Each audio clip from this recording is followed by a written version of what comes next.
even after years of studying English, failed to speak English fluently. You're not alone because it's a global problem.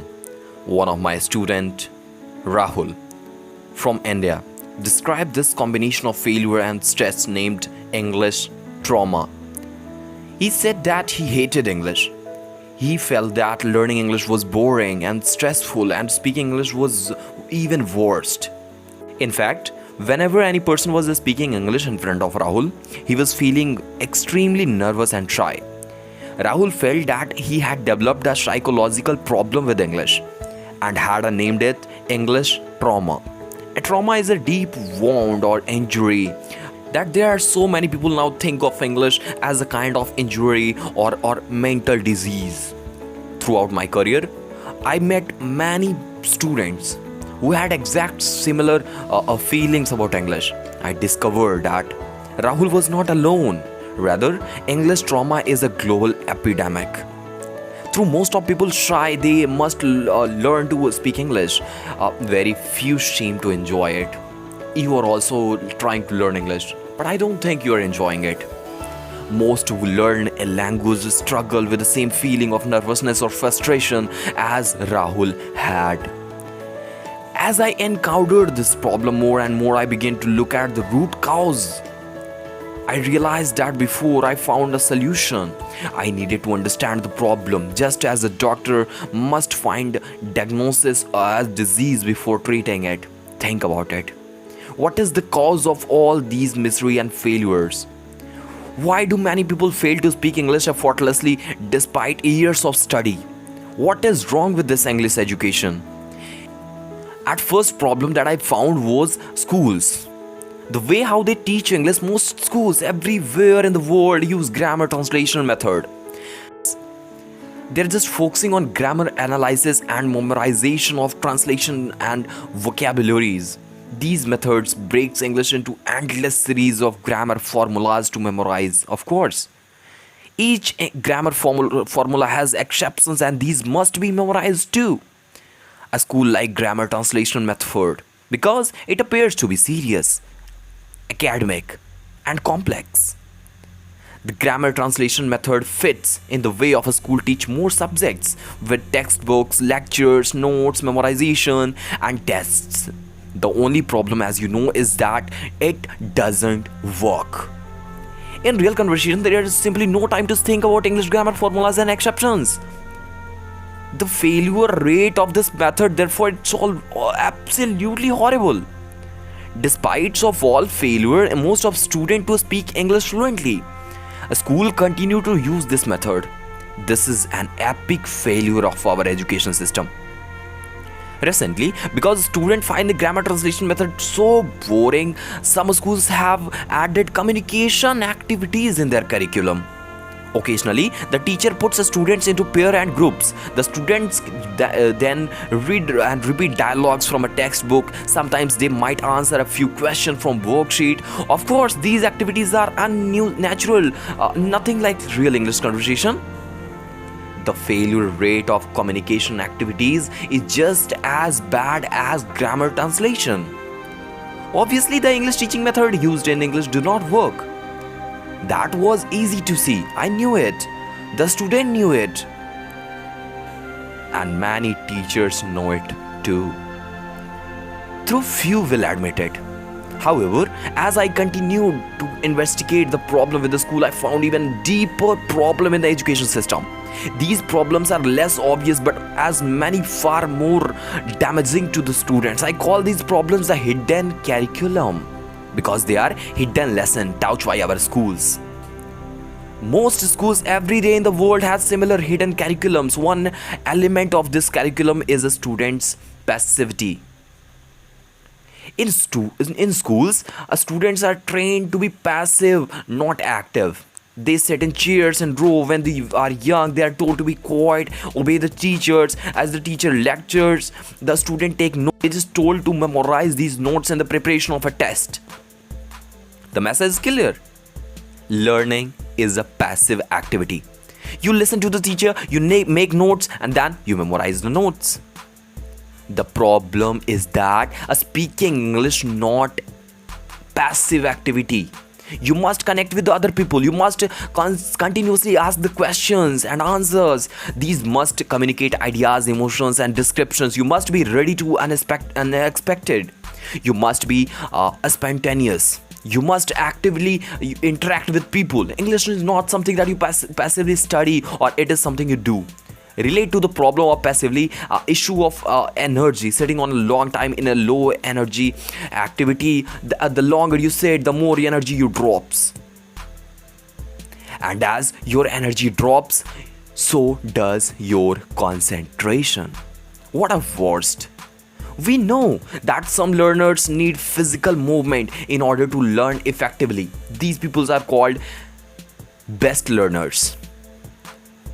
The truth is, we all are best learners in some degree, because we all benefit from physical movement. A school sticks us chair and drains our energy eventually, and inactive body leads us inactive mind.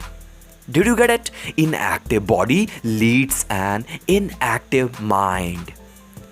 The one right answer mentality.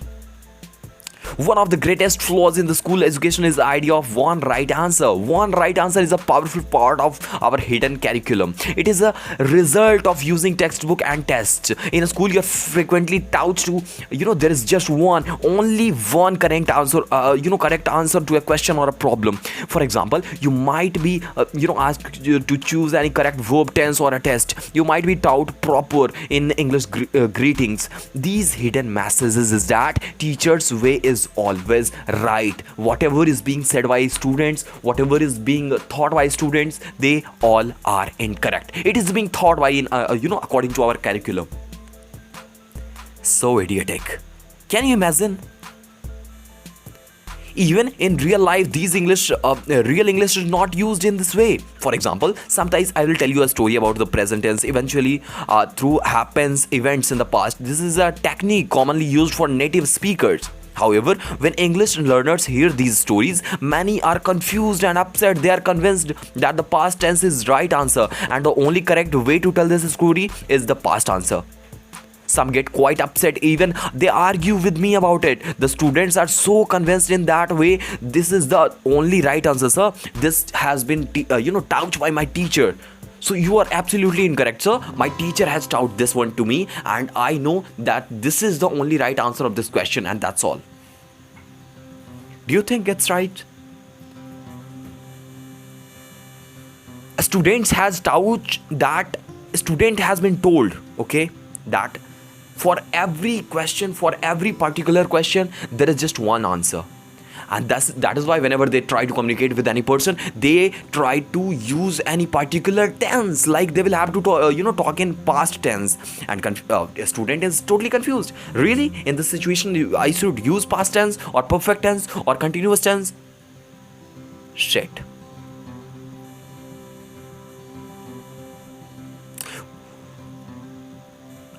Connected to this problem, there is another dangerous part of hidden curriculum: fear of mistake. This is one of the most negative and tremendous message taught to our schools. How is the fear of mistake taught? Through tests or corrections. In nearly every school all over the world, teacher regularly gives quiz and tests. The teacher asks questions and students must provide the one right answer. Of course, the one right answer is always, teacher's answer. What happened? If a student provides a different answer, they are punished with a lower score, sometimes stick. Students are smart, and they quickly understand in the school that mistakes are bad and must be avoided. They also understand that truth is unimportant, and the best way to success is simply give the answer that teacher wants. Even worse, that when the students already feeling nervous tries to speak English with the whole class listening, they are just learning, so of course they will make mistakes. When the teacher corrects their mistakes, the teacher are embarrassed and becoming more and more nervous. Eventually, most students try to avoid speaking English because in the situation is so painful. By punishing and correcting mistakes, school punish risk taking. Little by little, they train students to avoid risk and avoid doing anything that they can't do perfectly. Yet there are no perfection with the English speaking. Even native speakers make mistake, as I am doing right now. We make grammatical mistake, we mispronounce words, we forget vocabulary word. It doesn't matter because they are focused on communicating, not on tests and grades. Of course, the fear of mistake goes beyond our English class. After years of the school, most people learn to avoid risk in the most part of their life. School trains them that be passive, be rigid, be timid, be obedient. This is not hurts your English speaking, and this is those are totally active, flexible and passionate are the ones who is achieving the greatest success in their life. The passive and obedient rarely leaves their dreams. If you're following someone else, if you're just following answer of your teacher, then do you really think you will be able to do success? Because you have never thought anything, you're just following answer of your teacher. You are not thinking, not even a single word. So do you really think that in your life this will help you? No, I don't think so. You will make mistakes as you improve in your English speaking. There are no need to be upset in this. The truth is, most native speakers don't care. They don't care if you'll make grammatical mistake. They just want to communicate with you. They just want to share thoughts, ideas, feelings. They want to communicate to you as a human being, not even as a English student. To communicate effectively, you must forget the idea of the perfection and learn the flexibility. And the dirtiest secret of English teaching is, if the hidden curriculum is so bad, why do schools and teachers are continuing to follow it? The truth about our education system is that curriculum exists and benefit to the school, not for students.